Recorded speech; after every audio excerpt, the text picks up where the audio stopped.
What's happening, folks? Welcome back to the 182 News Podcast. This is your host, poppincurbs, and today we are joined by a very special guest, Zach here, who attended a Blink show the other day and attended the Travis Barker meet and greet. Zach, what's happening?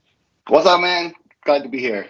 Hey, doing great. I love to chat with a fellow Blink fan, and our mutual friend, Mike DeMonte, told me that you had a rad time at the Travis Barker meet and greet, and I wanted to pick your brain on it. Before we get to that, I want to hear a little bit of context as far as setting the stage here. When did you become a Blink fan, and had you met Travis before? Yeah, so I'm like 38 now, probably like most of Blink's older emos and stuff. Back in high school, just I was a little pop punk kid, listening to Blink like freshman year, sophomore. That was probably like 2001, 2002. And just always been a fan, man. You know, you'd walk past Hot Topic, you'd see the famous Sergeant Straps belts and the belt buckles and shirts and stuff. And just since then, man, I've always been a fan, always been supporting Blink. Also Travis Barker. Yeah, just big fan of it, man. I met Travis a few times at different meet and greets. He used to do the Muse Inc. festival in California. He did Back to the Beach. I met him a few times through like VIP meet and greet kind of things there. And then also with the Blink's last tour with Skiba era, they did a lot of meet and greets there. So I met him a few times there. Nice. Yeah, I've always been such a big supporter of Travis and Famous Stars and Straps, dude. Like, that was one of my first tattoos. Actually needs touched up. Yeah, the family, yeah. I used to rock that gear just so much. And thankfully, I mean, I've met Travis a couple times throughout the years, and he's always been more than rad. A lot of folks, I had heard some chatter online about this Travis Barker meet and greet experience, and a lot of people were asking me about it, my thoughts on it. The meet and greet experience includes obviously an opportunity to kick it with Travis. You get a Polaroid photo, which he will sign, a VIP laminate. And then what I thought was really rad was an opportunity to get a flash tattoo. That in and of itself was the bundle in the US that I have seen. And I will say, I think the price was a little shocking to some. It starts out at about $1,000. But what I mentioned on the last podcast was, at least there's an opportunity, at least it's offered to the fans. You can't meet Tom and Mark this way on this tour. Right. And then, I think B, at least it's a chance to meet him in an intimate setting. You're not waiting by the bus for 7 hours to be disappointed. You're not having to stake out where the buses pull in or wait on a corner randomly praying to run into Travis. So I truly felt that folks who paid for this would probably come away with a pretty memorable experience and great memory. Obviously, you just went through it. So I want to get your take on the Travis Barker meet and greet experience.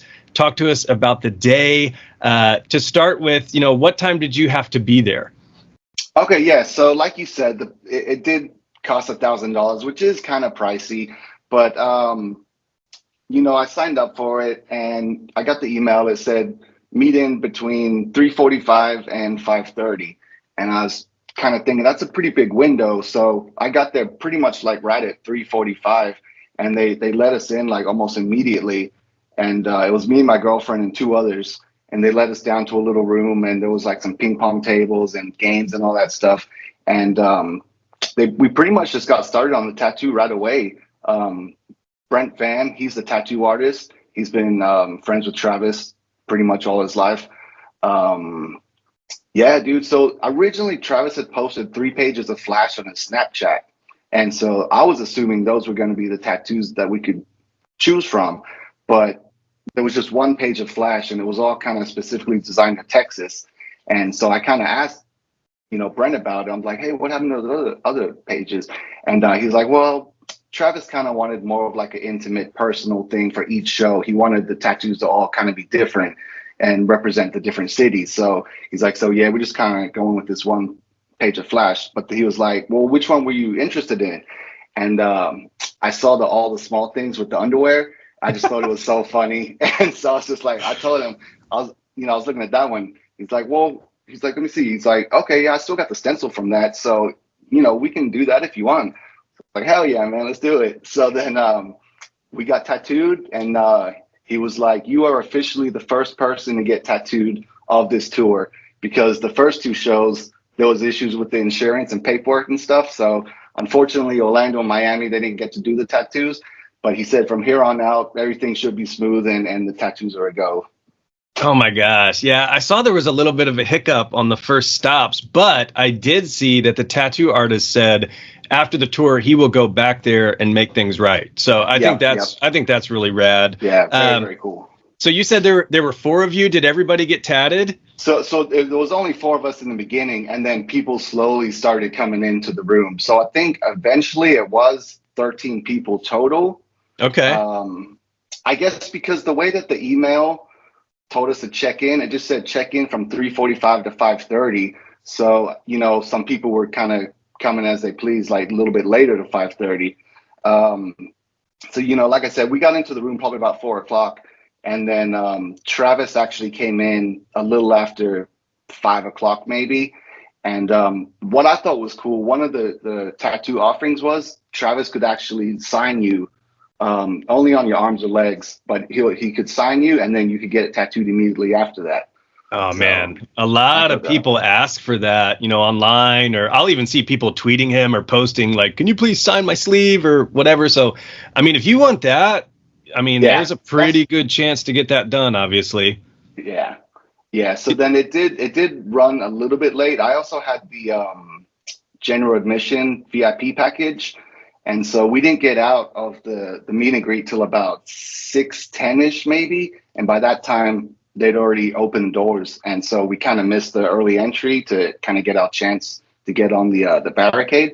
But the way this tour is set up with the rotating stage, it didn't really matter because we were still able to get a nice spot front row on the barricade. And then every like 4 songs or so, the stage would kind of turn. And so there was like points where the band would be right in front of us anyway. So it worked out. Yeah, it seems like any spot on the floor is going to be legit. Just like the last tour, like the pits are so small. Yeah, no, it's awesome. It's an awesome tour, yeah. So of the 13 people, did everyone get blasted? I'm worried about, like, is there enough time to knock it out? They were still tattooing by the time we left. Because a lot of people, they wanted to get the Travis signature tattoo. So obviously they couldn't get started until he got there. But once he got there, he pretty much like did his autograph, and then they were just getting tattooed right after that. Brent Van, the tattoo artist, how quickly was he banging this out? Like, how long did yours take?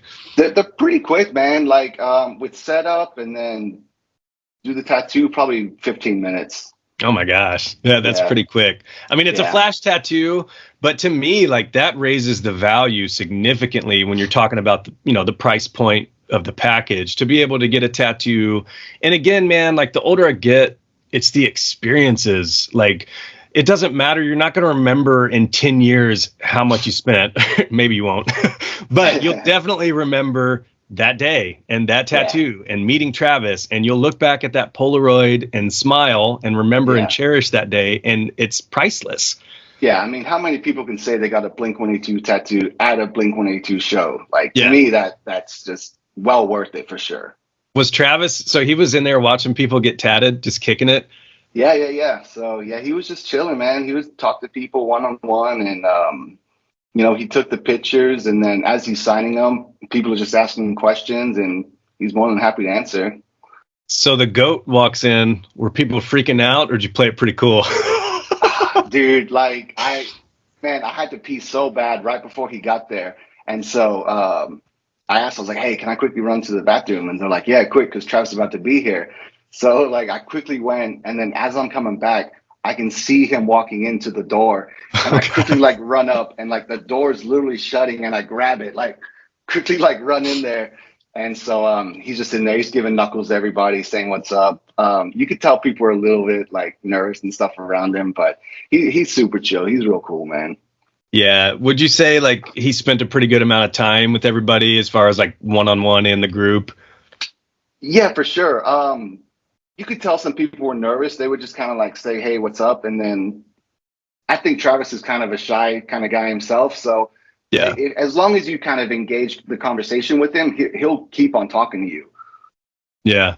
As far as like rules or anything that you were told ahead of time, were there any like guidelines? I know a lot of folks have questions about like a cell phone picture or an additional autograph, which I think are off the table, but I'm just curious Right. what you were told. Um, so when we got into the room, they told us no phones. They said we could kind of use them before Travis gets in there. But once he's in there, they just said, don't, no phones, no additional autographs. And that's because some people try and take advantage of the situation. Um, they said Clemente, Blink's photographer, he's kind of the guy running the show. He's like, some people just, they'll try and pick him up and take pictures and all that stuff. So due to that, they just like no phones, no additional autographs, just to try and make it fair for everybody. Yeah, it's easier. And, believe me, I'm one who I would love if I could bring just an album to get signed or take a selfie or something. But I get it. You have to have guidelines and just lay the rules down in these scenarios because inevitably somebody tries to take advantage of it. Someone will bring in 10 albums or, right. Try to take a video of him announcing their wedding date or some shit. So it can just get out of control. You do get individual Polaroids, which I was kind of skeptical about that. I'm like, man, I would almost prefer a cell phone picture, but I saw your Polaroid and it looks pretty rad, dude. Like, how did that go? Did everybody just line up and get their Polaroids shot real quick? Yeah. So, yeah, like you said, I was kind of wanting like a cell phone picture or something, but after getting the Polaroid, I think it's such a better, like, unique souvenir to have. It's kind of got like a kind of grainy old school looks, which I think makes it even cooler. But yeah, no, it's rad. Everyone got to take a picture with him. If you're a couple, like, you can take a couple picture, but then only one person can get a picture. It's one picture per person. So if you come in like a group of three, you could maybe take one group photo and then two people get an individual photo. So I gotcha. All in all, I guess, how long was the experience with Travis? so Travis was in the room for about an hour. Okay. It's longer than I thought. I mean, for 13 So, people, to be honest. yeah. Mm-hmm. And I mean, you got to think, I mean, to me, there's 13 people out of probably 20,000 people at that show. So again, yes, it's costly, but I think to guarantee that interaction with Travis and look, if you're the type of person who's never paid for a meet and greet, never paid for an autograph, you've probably already made up your mind. You probably don't want to waste any money on this. You're probably not going to do it. But for those who have always wanted to meet Travis or are totally down with that, it sounds like you had a rad time, dude. Yeah, no, I loved it, man. It was awesome. It was well worth the money for me. Just getting to kick it with Travis and, just talk to him one-on-one. And then the tattoo, that's an awesome experience. I think it was worth it. I see some of the other shows are a little more expensive. Like Vegas was like $1,500 or $1,600. That's kind of reaching a little bit, but like you said, man, like, for a guaranteed meet and greet and one-on-one time, it's up to you. Like, I say it was worth it. Yeah. At the end of the day, I mean, did it seem like most folks were walking away stoked and happy? Oh yeah, everyone for sure was stoked. Yeah, you could tell, man. Smiles from ear to ear. Cool. Was the show sick? Show was awesome, man. Really, really good. The Denny's band opened up for the San Antonio show. So, they were stoked on that. They're like, last night we played a show in front of 80 people, and now look at us here. So, oh my gosh. And then Pierce the Veil, they're awesome. I like them a lot. They do great. And then Blink, yeah, man, they killed it. They changed up the set list a little bit this time. So, that was kind of nice. That was probably show number 30 for me. I don't know. So nice. Yeah. So I've been happy. Man. I've been happy with the set list that I've seen. I know that's always a complaint amongst the fans, but dude, Eminem's Going Away to College, like Obvious, you're getting some good cuts in there for sure. Mm-hmm. Yeah. No, it was great. Well, Zach, I appreciate you sharing your experience on here. I will get you out of here with this. What is your favorite Blink album of all time? Definitely Enema. Okay. Yeah. And then lastly, your favorite Blink song of all time? I would probably have to go with Dumpweed. Okay. Just kicks off your favorite album. That's tough to argue with. Yeah, it's great, man. But I also like Roller Coaster, man. That's on a different album, but that's one I've been wanting them to play live for a while. they don't do it. I actually have one more question. I like to ask my guest. I'm a big Blink nerd and collector. You can see behind me. Mhm. Obviously, it looks like you've met the band several times. As far as like a single memento or collectible or Blink item, what is the one item that you cherish the most? I have a signed Travis Barker drumstick that he used for Blink-182 practice back when Famous Sergeant Straps was, still going strong. I think it was a Friday 13th, and the next 13 orders got a signed Travis Barker drumstick, and I was one of the 13 to get that. So that was pretty cool. Oh, I also have a T-shirt that him and his son Landon, they cut the sleeves off and distressed it and stuff like that. I remember those. Yeah. That came with a certificate of authenticity signed by Travis and Landon, saying I can't remember how many it was made. It was just a small amount, but that's pretty cool too to have that shirt that they personally hand cut up and stuff. Yeah, I feel like that was like Bored to Death era, because I remember that famous shirt he wore with the big eyeball, and I feel like they sold a pocket knife with it around that time too. yeah, I got the pocket knife. Nice. Cool, dude. Well, hey, this was a pleasure chatting with you. I really appreciate you making time to jump on. Yeah, no problem. Hope to catch you at a show. All right, bro. See you later, man. See ya.